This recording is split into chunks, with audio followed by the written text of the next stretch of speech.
The mist hung low over the Appalachian hills, curling like cigarette smoke between the bare trees. Mike Harwell stepped cautiously through the brush, his boots crunching softly on a bed of damp leaves. The cold air stung his cheeks, but it wasn't the chill that raised the hairs on his neck. It was the feeling he was being watched. Mike paused near a moss-covered log, listening. The birds were quiet.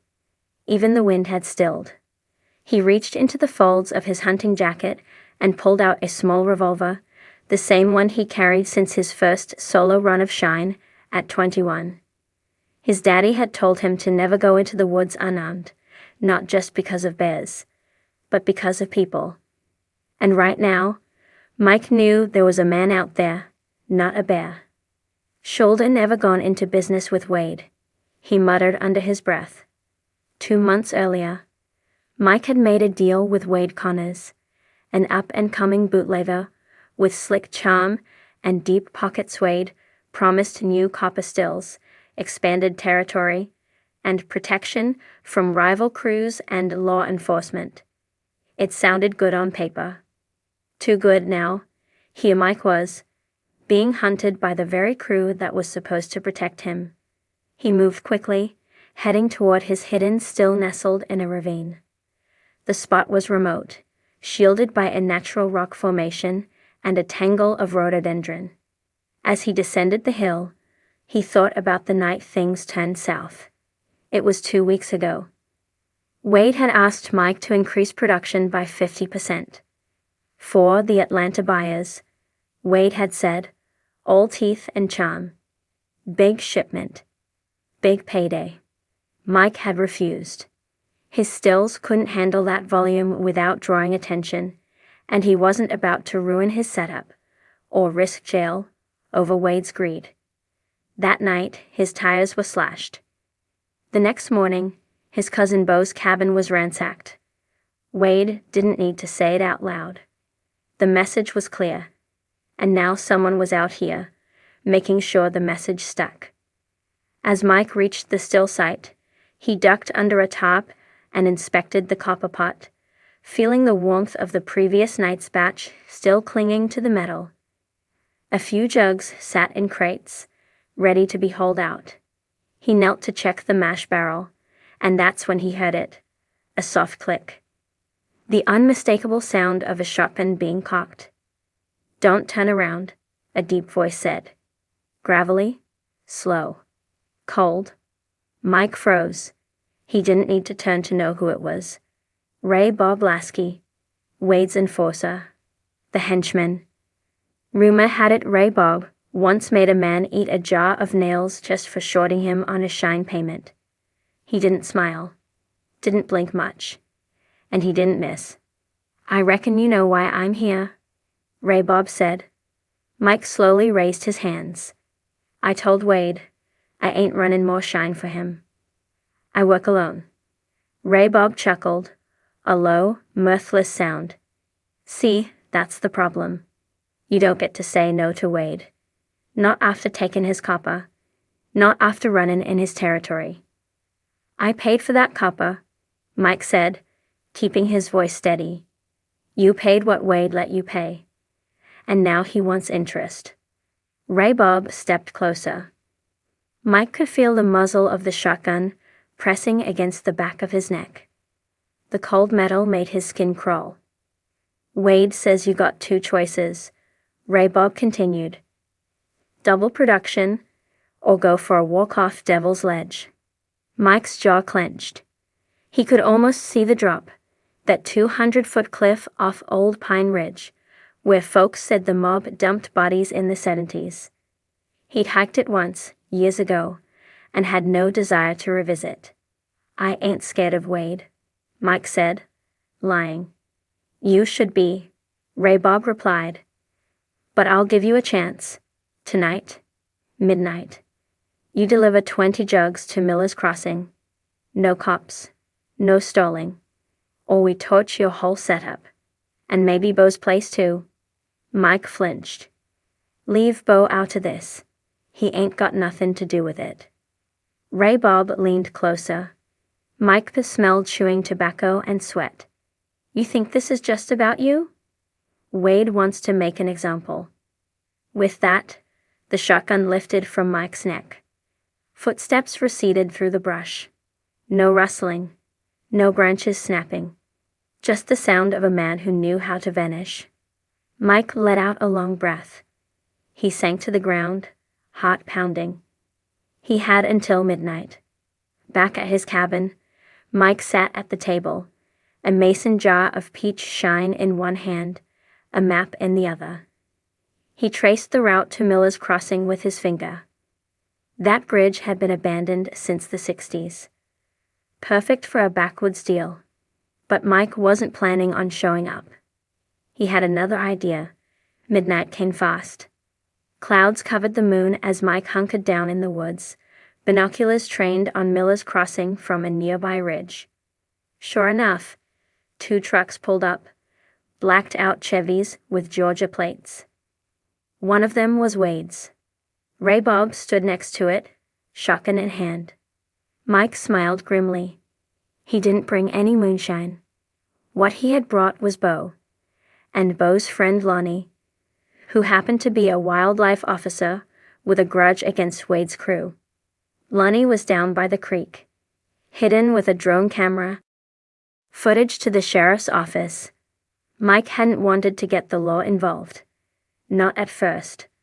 But once Ray Bob made that threat against Bo, all bets were off.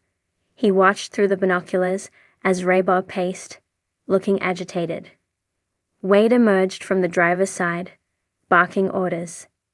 Then, flashing lights. From 3 directions, sheriff's cruisers appeared, their sirens howling in the night like wolves. Wade's men scrambled. One truck peeled out, fishtailed, and disappeared. Ray Bob dove into the woods. Mike didn't wait. He sprinted down the trail toward the ravine. He had one more job to do. He found Ray Bob near the still site, trying to circle back. Mike stepped into the path, pistol drawn. Drop it, Mike growled. Ray Bob raised his hands, lips curled into a grin. Well, well, look at you. Moonshine, Mike's got teeth. Mike didn't smile. You ain't walking off this mountain tonight. Ray Bob took a step forward. Mike fired once. A warning shot into the dirt. Next one's in your knee. They stared each other down. Finally, Ray Bob dropped the shotgun. Mike kicked it aside. You messed with the wrong family, Mike said. Wade's finished.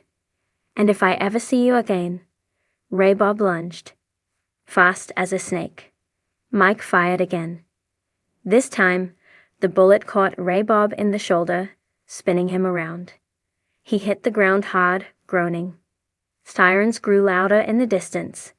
Mike stood over him. You ain't the boogeyman, he said. Then he walked away. By dawn, the woods were quiet again.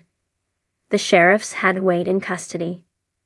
Ray Bob was en route to the hospital, under guard. And Mike? He was back at his still, feeding the fire, like always. The copper pot hissed, the mash bubbled, and the first clear drops of moonshine trickled out into the jar. Backwoods justice had been served, and Mike Harwell wasn't about to stop shining. The fog rolled down the blue ridge like a slow, gray tide, muffling the sound of the morning. Out here, deep in the woods of Franklin County, Virginia, the trees whispered secrets older than the law. Mike Dalton wiped the sweat from his brow, though the sun hadn't yet cracked the horizon. It wasn't heat that made him sweat. It was fear. He looked over the still, watching the fire lick beneath the copper pot, his breath catching in his throat. Something was off, too quiet. Even the birds were silent, as if the woods themselves were holding their breath.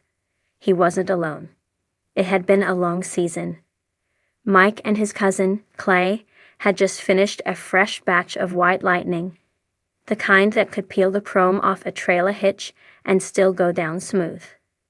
Word had gotten around that their shine was the best east of the Mississippi. That kind of reputation brought buyers. It also brought problems. The first sign was the tire tracks. Mike spotted them last night, a set of treads winding up the logging road that didn't belong to anyone they knew. Not Clay, not Sheriff Warren, not any of the bootleggers they traded with in Roanoke. These tracks were wide, deep. Truck tires, probably from an off-roader that could barrel through mud and hills. Military grade, almost. Then came the message. A mason jar left on the hood of Mike's truck. Inside was a slug, a .45 caliber bullet, floating in what looked like dirty water. But it wasn't water. It was mash. Raw, unfinished, ruined. A warning, plain and clear. We know what you're cooking, and we're coming for it. Mike tightened his grip on the rifle slung across his back. He scanned the tree line. Nothing moved. Then, a crunch.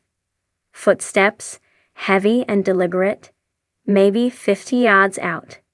Not a bear. Not a deer. A man. Mike Dalton. A voice called out, low and gravelly. Southern drawl, but not local. We need to have a talk. Mike stepped around the still and raised the rifle.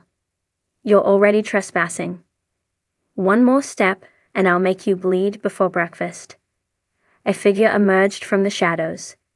Tall, dressed in black cargo pants and a heavy jacket. Beard like steel wool, jaw like a cinder block. His right hand was gloved. The left held nothing but a cigarette smoldering at the corner of his mouth.